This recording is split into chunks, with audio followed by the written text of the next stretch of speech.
नमस्कार दोस्तों, स्वागत है आपका इस वीडियो में। आज के इस वीडियो में हम लोग जो लघुत्तरीय प्रश्न कुछ रह गए थे पिछले क्लास में उसको कंटिन्यू करेंगे और मात्र इतने में से लघुत्तरीय प्रश्न जो हम आपको बता रहे हैं इसी में से आपको 5 लघुत्तरीय प्रश्न आएंगे, क्योंकि 10 नंबर का ये पूछे जाएंगे जो कि 2-2 नंबर का रहेंगे और इसमें आप आसानी से मार्क उठा सकते हैं। कितनी ईजी में हमने आपको बताए हैं और इसका शॉर्ट नोट आपको कल तक मिल जाएंगे। जो भी अभ्यर्थी बैच लिए हैं उनको कल तक इनका नोट्स मिल जाएंगे, जिसमें कि सारा कुछ एक्सप्लेनेशन के साथ लिखा रहेगा और जो क्वेश्चन आने वाला है वही कुछ आपको दिए जाएंगे। जो शॉर्ट नोट है उसमें दिया जाएगा आप सबको।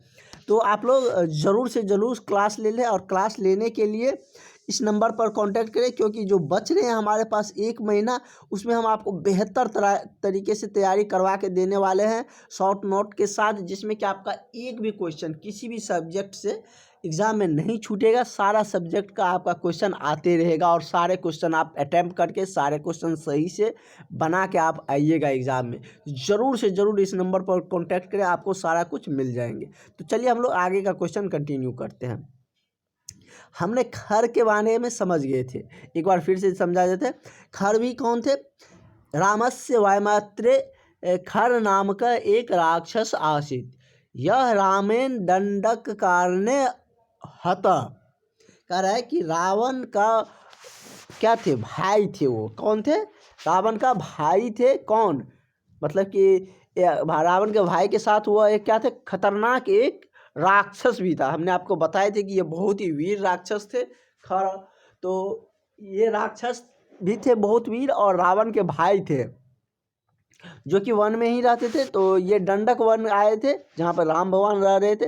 जब सूर्पनखा का नाक कटे तो दंडक वन में भगवान राम के द्वारा इसका क्या हुआ? हत्या हुआ, मतलब हत्या हुई थी। मतलब इसके भगवान राम के द्वारा इनका दंड दिया गया था। दंडक वन में इसको मारा गया था। जैसे कि ये जब आए थे युद्ध के लिए। तो इसके बाद हम लोग हैं त्रिशिरा। फिर रावण ने त्रिशिरा को भी भेजा था। त्रिशिरा राक्षस राज रामान्य वायमात्रे त्रिशिरा, मतलब राक्षस राज का ही भाई थे। अपि एक रजनीश, वह एक निशाचर भी थे। अयम्पि दंडक कारणे रामेण निहत, और ये भी भगवान राम के द्वारा मारे गए। उसके बाद दूषण। खर और दूषण साथ ही आए थे। दूषण भी राक्षस है, इसके बारे में भी आप जान लीजिए। सबके बारे में थोड़ा सा पूछेगा कि दूषण किम आसित या ऐसे ही बना के दे देगा पॉइंट। जैसे कि सीता जी के बारे में लिखे, सबरी जी के बारे में या अशोक वाटिका, कुछ भी देंगे तो आप बना सकते हैं। जो भी क्वेश्चन आने वाले हैं वो सारे हम आपको डिटेल्स में बता रहे हैं और नोट्स में आपको सारा कुछ शॉर्ट में मिल जाएंगे। उसके बाद है कबंध। कबंध कौन थे? कबंध एक कुक्षी निक्षेप जो मस्तक कुक्षी निक्षेप मस्तक थे उनके पास। और एतव घोर दर्शना एक राक्षस दंडक कारणे आसित, ये भी कहाँ रहते थे? दंडक वन में ही रहते थे, जहाँ पर भगवान राम ने डेरा डाला था। सोचे थे यहाँ से सारे जो भी राक्षस आएंगे इधर बढ़ने के लिए उन सबको सफाया करेंगे, इसलिए भगवान राम दंडक वन में ही अपना जो झोपड़ी है वो बनाए थे, कुटिया बनाए थे। स रामेण तत्रैव स्वर्ग गत सन राम प्रत्युवाच यत धर्म निपुण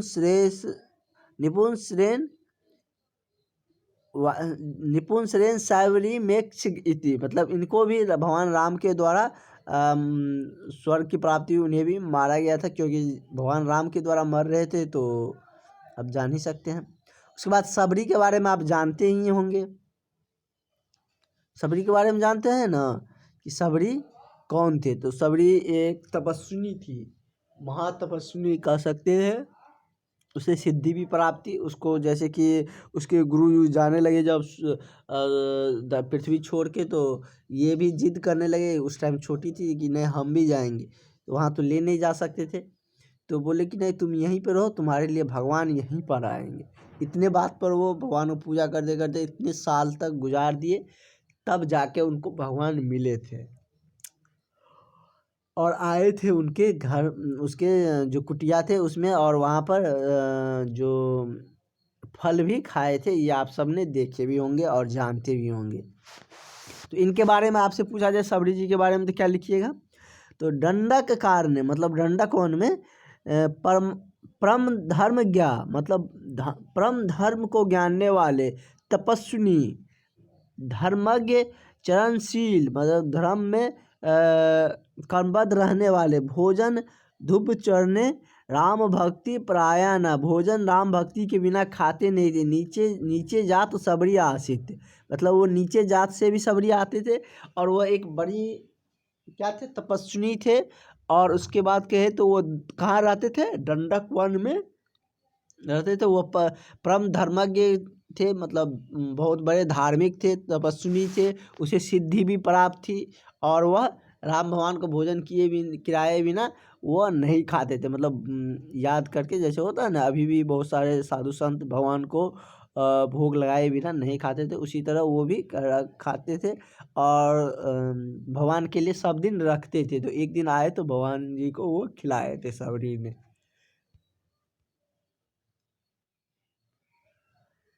अगला है अशोक वाटिका के बारे में। जो जो आपसे पूछे जाएंगे वही सब हम क्वेश्चन आपको बताएंगे।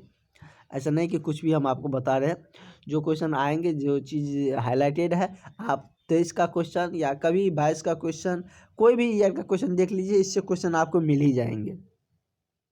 कह रहे अशोक वाटिका, रावण सीता अपहरण, लारिया अशोक वाटिका नामक उद्याने प्रतिष्ठानवान आसित स एव अशोक वाटिका। रावण ने सीता जी को जो हर के लाए थे, उसके बाद उन्होंने एक उद्यान बगीचा थे जिसका नाम अशोक वाटिका थे, वहाँ पर सीता जी को रखे थे। तो अशोक वाटिका के बारे में भी आप जानते हैं कि जहाँ पर रावण ने सीता जी को हरने के बाद जिस वाटिका में, उद्यान या वाटिका में रखे थे, उसका नाम अशोक वाटिका थे। अक्षय कुमार, अब अक्षय कुमार के बारे में ये मत समझ लीजिएगा कि जो ट्विंकल खन्ना की हस्बैंड है अक्षय कुमार जो हीरो है, वो मत समझ लीजिएगा कि हमारे खिलाड़ी भैया है। अक्षय कुमार है, ये तो प्रेजेंट में है, वो मतलब पहले वाले अक्षय कुमार की बात कर रहे हैं, जो कि रावण का पुत्र था। रावण के जैसे कि मेघनाथ पुत्र थे, उसी तरह से अक्षय कुमार भी उनके पुत्र थे। तो सब प्रथम बार हनुमान जी ने अक्षय कुमार को ही वध किया था। तो अक्षय कुमार के बारे में क्या लिखेंगे कि रावणस्य पुत्र आसित, जैसे कि इंद्रजीत के बारे में पूछेगा, उसी का नाम मेघनाथ भी है, उनके बारे में पूछेगा तो सब जानते हैं, लेकिन अक्षय कुमार के बारे में पूछेगा तो आप परीक्षा सेंटर में रहिएगा तो आपको याद आ जाएगा हीरो के बारे में कि वो इसके बारे में पूछ रहा है, आप उसके बारे में लिखना शुरू कर दीजिएगा। नहीं, यहाँ पर जो रावण के पुत्र है अक्षय कुमार, उसके बारे में बताया जा रहा है कि रावणस्य पुत्र आसित। कौन थे वो? रावण के पुत्र थे। उसके बाद हम लोग ये देखते हैं,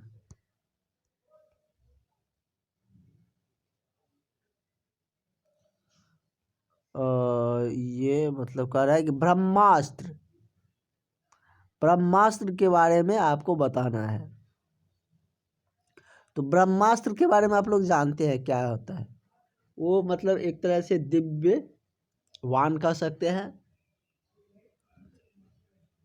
जो कि इसकी विद्या सबके पास उस टाइम भी नहीं होती थी। जो इसके लिए सक्षम होते थे उन्हीं के पास ब्रह्मास्त्र रहते थे। और महाभारत सॉरी रामायण में हम यदि बात करें तो रामायण में कुछ ही पात्रों के पास ये ब्रह्मास्त्र थे, जैसे कि भगवान राम के पास तो थे ही, लक्ष्मण जी के पास भी थे, और इंद्रजीत के पास भी ब्रह्मास्त्र थे। इंद्रजीत के पास भी ब्रह्मास्त्र थे वहाँ पे। मतलब उन्होंने जब हनुमान जी को बंदी बनाने का टाइम आया तो वो किसी से नहीं बन रहे थे, किसी वाहन से, तो उन्होंने ब्रह्मास्त्र का प्रयोग करके ही हनुमान जी को बंदी बनाया था अशोक वाटिका को उजाड़ने के बाद। तो ब्रह्मास्त्र का बारे में आप जानते हैं। रावण हनन केम क्रेम राम अस्य वानस्य प्रयोग कृत्वा नासीत। मतलब रावण को भी वध करने के लिए भगवान राम ने जो बाण का प्रयोग किया था वो कौन से बाण थे? ब्रह्मास्त्र का ही प्रयोग किया था, क्योंकि ब्रह्मास्त्र अचूक होता है, उसकी बाण खाली नहीं जाती है। जब भी उनका प्रयोग होता है तो वो अपने लक्ष्य को भेदन करके ही आते हैं। तो इस तरीके से हम लोगों का, और एक ये छूट रहा है जैसे कि तोरण द्वार, इसके बारे में बता देते हैं। कह रहा है कि यदा लड़ाक राम सीत्या स अयोध्याम प्रत्यज्ञात यदा यत्र आगमन समाचार श्रुत्वा अत्र जाना। वहाँ के लोग जैसे ही समाचार सुने कि राम सीता जी अयोध्या आ रहे हैं तो वहाँ पर तोरण द्वारा से निर्माण काम करोती। वहाँ पे मतलब भगवान राम के लिए जो कि सारा कुछ तैयार किए जाने लगे, जो कि सिंहासन के लिए और भी जो भी थे पूरी अयोध्या को सजाए जाने लगे थे। जैसे ही समाचार वहाँ के लोगों को मिला कि भगवान राम जी और सीता जी आ रहे हैं, अयोध्या आगमन हो रहे हैं, क्योंकि उनकी समाचार पहले हनुमान जी के द्वारा भेज दिया गया था, जो कि भरत जी को बताने थे, क्योंकि भरत जी का प्रतिज्ञा था कि यदि 14 साल से एक दिन भी ज़्यादा होंगे तो हम शरीर को त्याग देंगे, इसलिए उनको पहले समाचार दिए गए थे। तो उसके बाद सारे अयोध्यावासी पूरे प्रफुल्लित हो गए थे, पूरे खुश हो गए थे। इसके बाद यहाँ पर देख लीजिए, ये लॉन्ग क्वेश्चन है। भारतस्य चरित्र चित्रम करोति। भारतस्य मतलब कि भारतस्य जो दशरथ के पुत्र थे, भारत भगवान राम के जो भाई थे, उनके चरित्र के बारे में उस तरीके से सबके बारे में इसमें देखने को मिलेंगे। लेकिन ये हम आपको पहले नोट्स प्रोवाइड करते हैं, जो कि एक बहुत ही शॉर्ट नोट, बहुत ही अच्छे तरीके से, बेहतरीन तरीके से आपके लिए लिखे हैं, जो कि संस्कृत भी रहेंगे, नीचे में हिंदी का भी अनुवाद रहेंगे, और इनसे बाहर आपका क्वेश्चन नहीं रहने वाले हैं। आपको टफ लग रहा था संस्कृत, हम आपको पूरी इजी में बता के दे रहे हैं, पूरे अच्छे से बता के दे रहे हैं, आपको कभी टफ नहीं लगेगा। इतने हमने आपको बताया, फिर एक बार आपको रिवाइज भी करवा देंगे, उस नोट से आपको बहुत ही क्लियर वे में रिवाइज भी हो जाएंगे। तो ये बात आप लोग ध्यान में रखिएगा। और आप लोग को लग रहा होगा कि 1 महीना में कैसे समाप्त होंगे, तो हमने इस तरीके से आपके सिलेबस का सारा कुछ तैयार कर रहे हैं कि 1 महीना में आपका पूरा सिलेबस अच्छे तरीके से कवर होगा। अब आप लोगों को लग रहा होगा कि नहीं, सच में कवर हो जाएंगे, जैसे कि हमने बहुत सारे देखे थे, और ऑब्जेक्टिव सब हमने सामाजिक विज्ञान का देख चुके हैं। तो अब जो हमारा सब्जेक्टिव है, लॉन्ग क्वेश्चन है, उस सबको हम लोग बहुत ही क्लियर में, बहुत ही कम समय में क्लियर कर लेंगे। तो आप लोग बिल्कुल भी घबराइए नहीं, मेरे पास 4 साल का एक्सपीरियंस है, मैं 15 दिन में अभी आपका पूरा सिलेबस कवर करवा सकता हूँ अच्छा से। और वैसे तो हमारे पास 1 महीना का टाइम है, तो हम आपको रिवाइज करवा के देंगे।